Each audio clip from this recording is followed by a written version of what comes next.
શારદા એ તો મારા ગુરુ તણા જશે ગાય. તમે ચરણ સ્પર્શ કરો એટલે તમારે સમજી લેવાનું કે 14 લોકનું પૂજન થાય છે. કારણ કે ચરણની અંદર એટલી બધી તાકાત છે સાહેબ. આ ચરણની રજ ઉડે ને તમારા મારા માથા ઉપર પડે ને તોય પાવન થઈ જવાય સાહેબ. જ્ઞાન તો શેઠ વાત છે.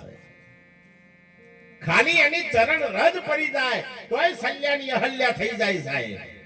પાપી પાવન થઈ જાય, જેસલ બારવટીઓ પીર થઈ જાય સાહેબ. એ ચરણ રજની તાકાત છે સાહેબ. પણ જવું તો પડે ને. પરીક્ષિત રાજા ઘોડા ઉપર ઉભો છે અને તદ ગુંબારી કોણ છે આશ્રમમાં, કોણ છે કુટીરમાં, પણ મહાત્મા ધ્યાન લગાવીને પરમાત્માનું બેઠા છે. ઓમ કરીને નેચર મેં જોયું કે હું આટલો બધો રાજનો રાજવી છું અને આ મહારાજ મારા હમું તાકતાય નહીં એવું ધ્યાન લાગ્યું છે. એટલામાં તમે જો તો કાળોતરો નીકળ્યો, કાળોતરાને માર્યો અને મારીને કાળોતરાને મહાત્માના કંઠ લગાવ્યો. મહાત્મા તો મસ્ત છે સાહેબ, અદલ ફકીરી છે, જેને સુરતા નામમાં લાગી છે સાહેબ. જે દેહાતીત છે અને દેહાતીત હોય ને સાહેબ એને દેહનું ભાન ના હોય. દેશ તો જેની દેહ દશા વર્તે દેહાતીત એવા જ્ઞાનીના ચરણમાં વંદન હો અગણિત. દેહાતીત હોય સાહેબ, જે મસ્ત હોય, ફકીર હોય. દેહ સતો જેની દશા વર્તે દેહાતીત. તમને લાગે આપણા જેવા છે પણ સતોય તમે જુઓ એ દેહથી પર હોય લાગે સાહેબ. અને એવો મહાપુરુષ, એવો વલિયો તમારી મારી વચ્ચે આજે તમે જો જેને સદી વટાઈ ચૂક્યા છે એવા આપણા ધીરુરામ બાપા. મસ્ત એમની એટલી બધી ઉંમર છે છતાંય એક જ પથારીએ એક જ ગાદીએ બેઠેલા હોય સાહેબ. ઘણા સમયથી હું જોઉં છું. અમાર જેવા તો આઘા પાસાય જ હોય, તમાર જેવા તો બીડીઓ ફૂંક મારવા પારે જ હોય. કોનો અદલ ફકીરી કહેવાય સાહેબ. અને સેમ ત્યાં સુધી લાવો લઈ લેજો સેવાનો સાહેબ. હો ગુરુને રાજી કરી લેજો. હો અરે ગુરુજી રાજી રે ના સબ જોગ રાજી રે. એ રાજી તો એ ત્રણ ભુવનનો નાથ રે.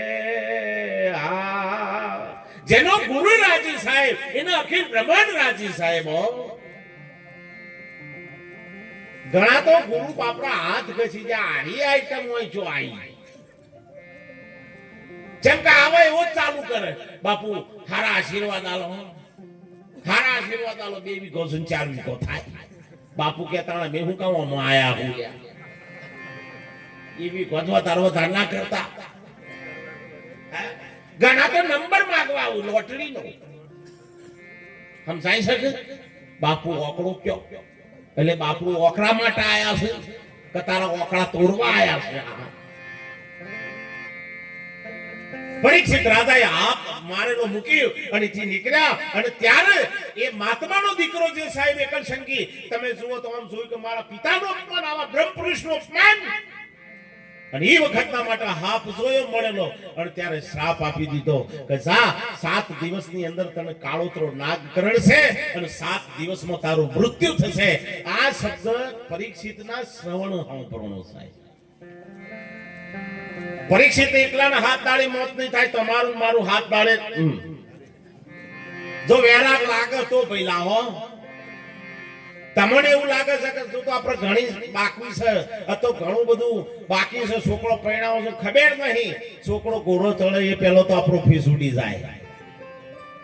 ઘડી પલકી ખબર નહીં કરે કલકી બાત. જીવ માથ જમફળ જેમ તેતર માથે.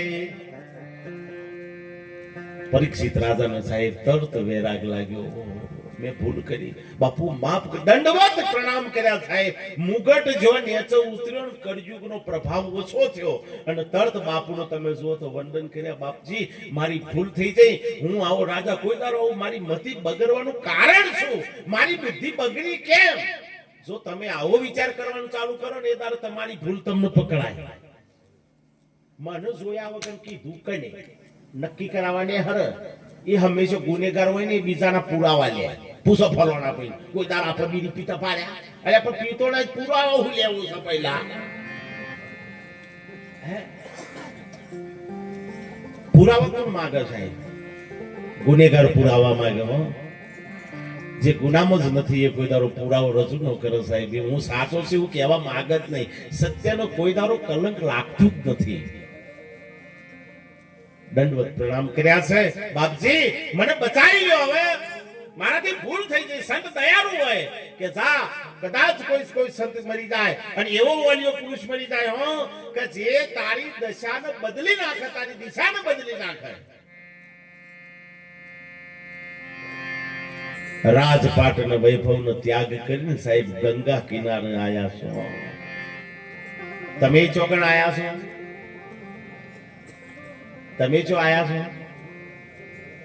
તમે ગંગા કિનારે જ આયા છો. સકલ તીરથ મારા ગુરુજીના ચરણે, ગંગા જમના રે વા, ગંગા જમુના રે વા. વિચાર કરી લો સાહેબ, તમે બધા ગંગા કિનારે જ આયા છો. ગુરુનો ઘાટ એટલે ગંગાનો કિનારો સાહેબ. તમને પાવન કરી દે, મુક્ત કરી દે, અભય કરી દે, અવિનાશી બનાવી દે સાહેબ. આવો આરો છે, જેવો તેવો નહીં સાહેબ.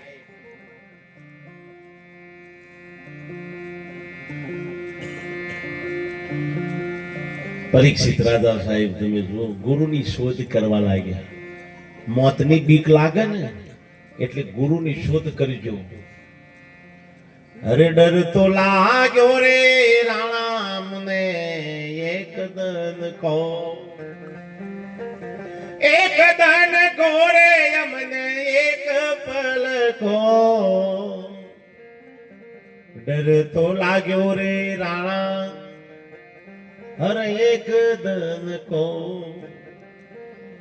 એક દનની અંદર, એક પલની અંદર એવી બીક લાગી છે સાહેબ. હો, અને એ બીક છે ને મરવાની.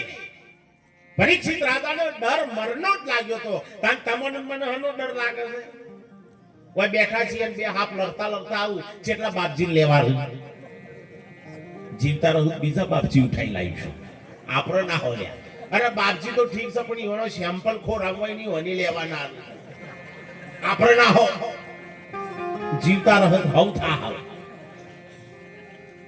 પોતે પોતાનો જ વાલો છે, બીજું કોઈ વાલો.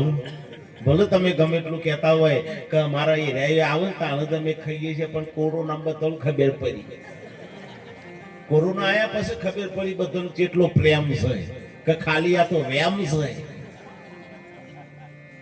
બે હંગાથી દવાખાન જોઈ સાહેબ, અને બે માંથી તમે જુઓ ડોક્ટર ભાઈ કે ઘરવાળા તમારા છે ને થોડો બુલ શેટો રહેજો કે કેમ કે પોઝિટિવ છે. અને તાર તમે જો તો લાખની ગાડી છોડી રિક્ષામાં ઘેર જાય, અને જાય એવી તમે જો ધાબા ઉપર સગવડ કરીને મૂકે આવે એવા ઉપર તો આ પ્રેમ ઉભરાઈને હેડે ઉપર નેવાનો પાણીમાં ભારત છે રહ્યો.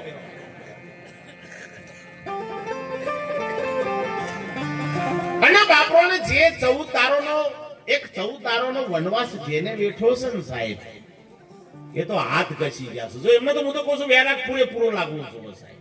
14 તારોનો જેને વનવાસ ધાબા ઉપર રવાનું એકલવાયું લુગરોન કોઈ ના અડે.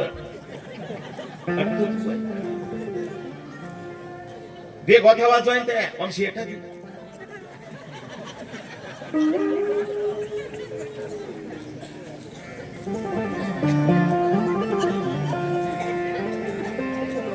અને 14 તારો સુધી છે કૂતરોની સાટો રોટેલીઓ આવી છે.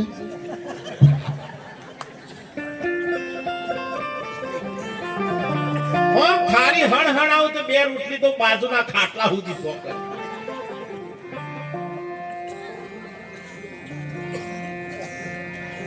લીધી છે ફકીરી મેં તો. બાપજીએ કીધું તારે લડાઈ થવાનું કારણ શું? કે બાપજી કોઈ નહીં, એક દારૂ મરચું વધારે નાખી દેશે, એક દારૂ મીઠું વધારે નાખી દેશે, એક દારૂ પાણી જેવું શાક કરે છે ને અમારા બસ આ રોતવાના ઝઘડા. કે બેટા હું એક રસ્તો બતાવું છું, તને અનુકૂળ આવી જાય તો. તારે ગમે એવી રસોઈ બની હોય તારે વખોણવાની કે હું દાળ બની છે તમારી, હું તમારું શાક બન્યું છે, હું તમારી રોટલી ભલે તારી મેચ હોય તો ચાલે, પણ વખોણ તો જો ઘર કળાપનું હોય તો તાર ગુરુ તો હું બતાવીએ જ રસ્તો બતાવું ને. એટલે આપણે મારો બેટો બેહી ગયું મગજમાં ફિટ થઈ ગયું. ઘેર આવીને તમે જુઓ તો ભાઈ હું દાળ બનાવી છે, હું ભાત બનાવ્યા છે, હું રોટલી બનાવી છે, બંને વેલણ ઉઠાયું. ઓહો કે તમારા શાકમાં તો સ્વાદ જ જુદો છે. બે ચાર વેલણ ઠપકાઈ ગાલો પેલો બૈરાવ આપણો ખણવા માંડ્યો. બૈરાવ હમણાં દિયો પાડોશમાંથી યાદ લઈ આવીશું, વખોણવા બેઠો છે. મારા હાથ દાચી ગયા, કોઈ તારો વખોણ્યું નહીં. ભાઈ ઘણો ના આવાજ દખા પડ્યા છે ભાઈ. કોણ રાધાનો વખોણ્યા વગર તમારા કોણનો વખોણો બેડો પાર થઈ જા. પા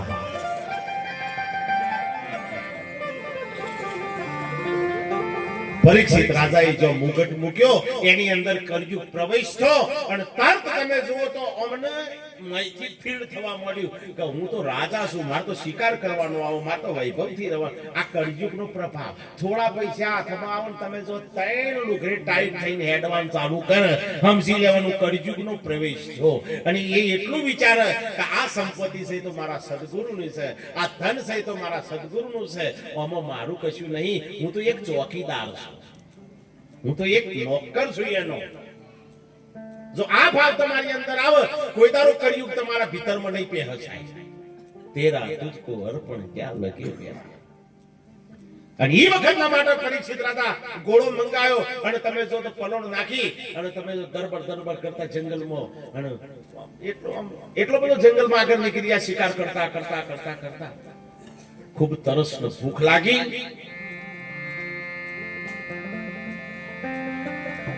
પરીક્ષિત રાજાને તરસ લાગી છે, ભૂખ લાગી છે. શેઠે જોયું તો એક મહાત્માની ઝૂંપડી છે, આશ્રમ છે. આશ્રમમાં જવું,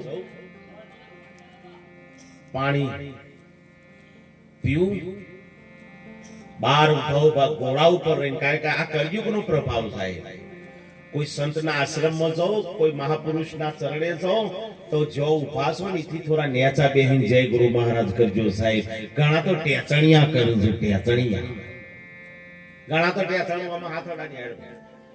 અમને ખબર છે આટલો જ આવ્યો છે. ગુરુપદ પંકજ પૂજતો 14 લોક પૂજાય. અને કળયુગ દાખલ,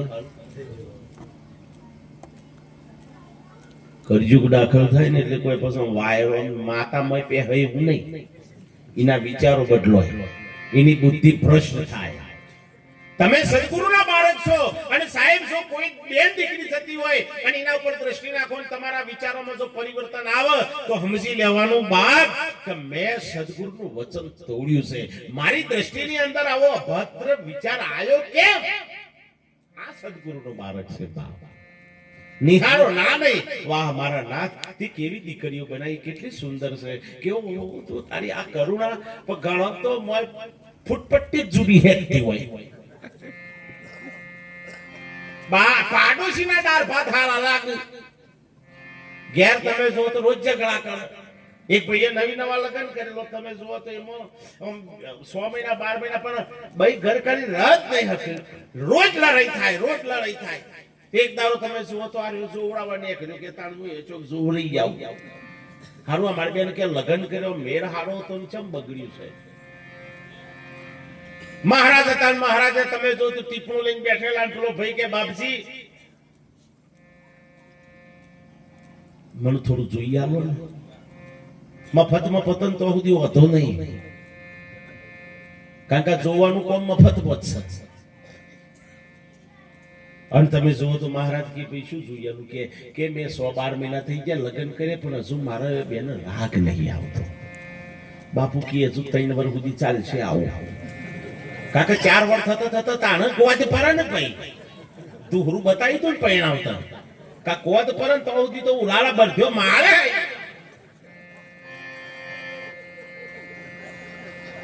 હું કેવું બા? અને ગોદ પડી ગયા પછી કોઈની તાકાત નહીં સાહેબ. એ ગમણ મૂચીને ચોય જાય એના પોતાનો બાપ આવ્યો હોય તો કહી દે કે ઘેરાવો મળવું હોય તો આ કોદ પડી જઈ છે. અને કોદ ના પર તો સુધી બિસ્તરો લઈને ધોર કરે ઠળ નહીં. એમ ગુરુનું જ્ઞાન કોદ ના પર તો સુધી ઠળ. નવી નવા ના હોય તો નવી નવા બોધ લીધો હોય તો સુધી તો ચેટલો નાખા પાછા કઈ નાખે. આમ તમે જો તો કોઈનું જ બદલ નહીં. પણ આ નિરોધ નોમ ઠરવાનું છે સાહેબ, ઠરવાનું છે. જો સુધી ઠરો નહીં ત્યાં સુધી તમારું પ્રતિબિંબ તમને દેખાય. હાલત બેટા થોડો થોડો તો